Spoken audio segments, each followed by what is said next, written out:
First up, let's talk about Harry's morality. Throughout the series, Harry is portrayed as a character who, no matter the personal cost, always does what he believes is right. He's a classic example of a hero who sacrifices everything for the greater good, but that does not mean he's perfect. He struggles with his emotions, makes impulsive decisions, and at times even bends the rules to accomplish his goals. From the very beginning, we see that Harry is willing to put others before himself. In the Sorcerer's Stone, he risks his life to stop Voldemort from getting the stone. Not because he wants glory, but because he knows it's the right thing to do. The same selflessness continues throughout the series. In the Chamber of Secrets, he enters the Basilisk's chamber to save Ginny, fully aware that he may not come back. In the Goblet of Fire, despite facing one deadly task after another, he refuses to abandon Cedric Diggory. He even tries to let Cedric take the Triwizard Cup, showing that he values fairness and teamwork over personal victory. And in the Deathly Hallows, he willingly walks into the forest to sacrifice himself, knowing that it's the only way to stop Voldemort. But Harry isn't without his flaws.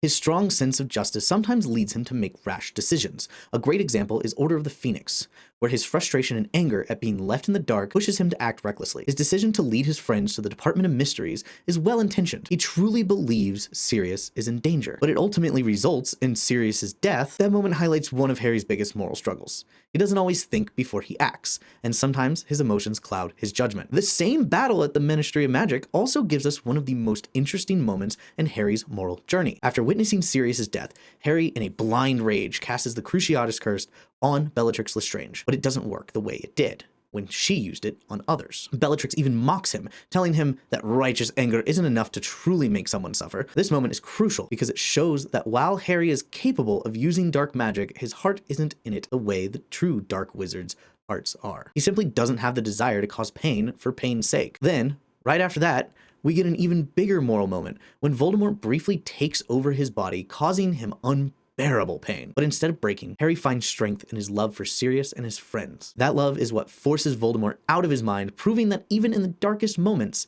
Harry chooses love over hate. It's one of the most powerful moral triumphs in the series. Another interesting aspect of Harry's morality is that he doesn't shy away from using force when he feels it's necessary. In Half-Blood Prince, he casts Sectum Sempra on Draco Malfoy without knowing what the spell even does. And in Deathly Hallows, he later uses the Cruciatus Curse again on Amicus Carrow. These moments show that Harry isn't above using power, but he only does so in extreme situations. So where does all of this leave Harry on the morality scale? He's undoubtedly a hero, but he's not without his flaws. He doesn't always make the right choices, and sometimes his emotions lead him to act impulsively. But at his core, he's always fighting for what he believes is right. That's why I'm giving him a 4 out of 5. He's definitely leaning towards good, but his imperfections make him more nuanced than just pure good character.